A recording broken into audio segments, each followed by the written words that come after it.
November 20th, 1978. A phone rings. Paul Newman is in a hotel room in Los Angeles. It's 2 a.m. He picks up the phone.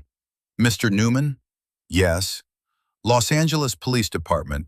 About your son Scott. Newman's heart stops. What happened? Silence. Long, terrible silence. Mr. Newman, I'm very sorry. Your son, Scott Newman, passed away tonight. Newman drops the phone, falls to his knees, and screams. The darkest night of his life begins, and this darkness will never fully lift. I need to tell it. Scott Newman, born 1950, Paul Newman's first child, from his marriage to Jackie Whitty, and his father's greatest regret. The story begins in 1950. Newman is 25 years old, young, ambitious, a man with dreams. What did Newman feel when Scott was born? Fear. I'm too young to have a child, he thought. I have dreams. There's theater. There's New York. But the child was born, and Newman became a father. Willingly? Not entirely. 1950 to 1958, Scott's first 8 years. Newman isn't home, never fully home. At Yale, at the Actors Studio, on Broadway, in Hollywood. Always somewhere, always far away. Scott grows up with his mother, with Jackie. And father? Father is a shadow that occasionally comes home, occasionally plays, then disappears again. At 5 years old, Scott asks one day, "Mom, does Daddy love us?" What can Jackie answer? Of course he does, but her voice trembles, because Jackie isn't sure either. 1958. Divorce. Newman leaves Jackie for Joanne. And the children? The children stay with Jackie. Scott is 8 years old. He sees his mother crying, sees his father packing his things. "Dad, where are you going?" Newman kneels down, looks into his son's eyes. "Daddy is going to live somewhere else now, but I still love you." "Why are you leaving?" Newman can't answer. Because you can't tell an 8-year-old, "I fell in love with another woman." You'll understand when you grow up. The worst answer, and Scott will never understand. 1960s. Newman becomes a superstar. The Hustler, HUD, Cool Hand Luke, Newman's face everywhere. And Scott? Scott is in Los Angeles, with his mother, in his father's shadow, goes to school, known as Paul Newman's son. Everyone asks, "What's your dad like?" What can Scott say? "I don't know. I don't see him much." This answer is embarrassing, and Scott begins to get angry. Adolescence. Scott changes. Angry, rebellious, troubled, fights at school, discipline problems. Newman hears about it, but what does he do? Makes a phone call, says fix your behavior, and hangs up. Doesn't come in person, doesn't sit down, doesn't talk. Because Newman is busy. There are films, awards, Joanne. Scott? Scott can wait. But Scott doesn't wait. Scott starts finding things. Alcohol, drugs, anything to numb the pain. 1970s. Scott is in his 20s, trying to be an actor, wants to follow in his father's footsteps, but the shadow is too big. Goes to auditions, introduced as Paul Newman's son. Are you like your father? Do you get advice from your father? Does your father give you roles? Every question is a knife. And Scott answers, "I'm an actor on my own. I'm not my father's son." But nobody believes him. Scott gets small roles, TV shows, B-movies, things nobody remembers. And with every failure, the same thought. If my father were in my place, he'd succeed. This thought is poison, slowly seeping inside.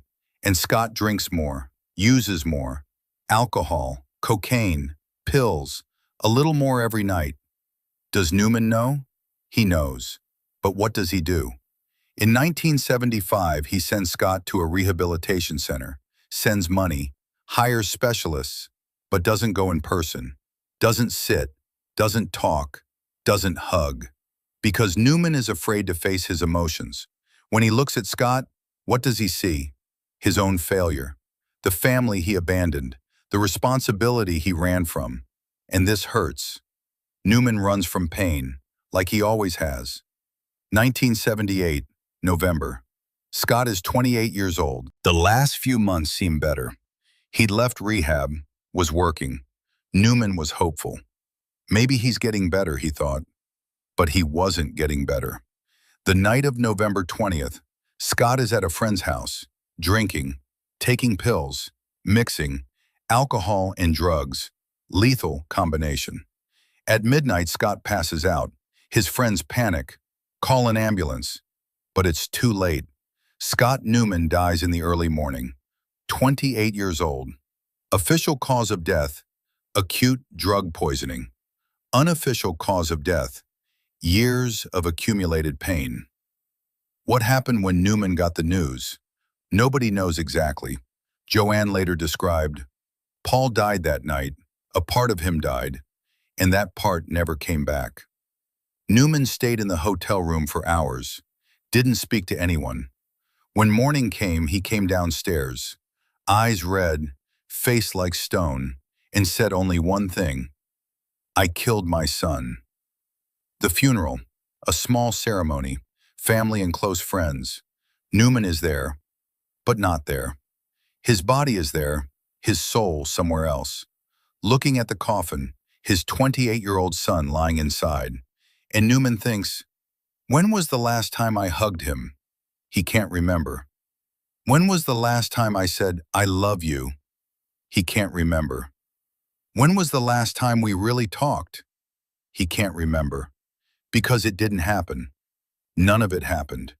And now it never will. After the funeral, Newman withdraws. Doesn't talk to anyone for weeks. Joanne is there, but Newman is unreachable. One night Joanne finds him, sitting in a dark room, holding Scott's childhood photo. Paul, leave me alone. Paul, please. I said leave. Joanne leaves, and Newman cries. For the first time in his life, maybe the last, he completely breaks down. Weeks pass. Newman slowly returns to the world, but as a different man, quieter, darker, more distant, and he makes a decision.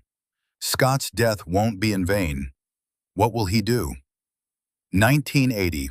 The Scott Newman Foundation is established. Purpose: to educate young people about drug and alcohol addiction. Newman puts millions of his own money in. Schools, programs, campaigns. Drugs kill. They killed my son.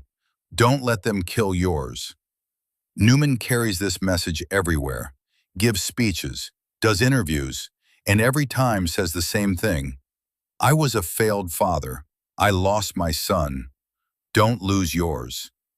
This confession is painful, but it's the only thing Newman can do. 1985. They ask in an interview, do you hold yourself responsible for Scott's death? Newman thinks for a long time. Responsible? I didn't kill him, but maybe I could have saved him. If I'd been there more, if I'd listened more, if I'd loved more. Couldn't you do that? I couldn't, because my own career, my own life was more important, and that's unforgivable. Can you forgive yourself? Newman shakes his head. No, and I never will. After Scott, Newman became a different person, more generous. He founded Newman's Own, donated all profits to charity, millions of dollars. Why? Because saving money is meaningless. It doesn't bring my son back. More humble. Even when he won the Oscar, he wasn't happy. Scott never saw this. What's the point? More distant, but also deeper. Pain had changed him. Better? Worse? Just different. 2008, a few months before Newman dies, one of his last interviews.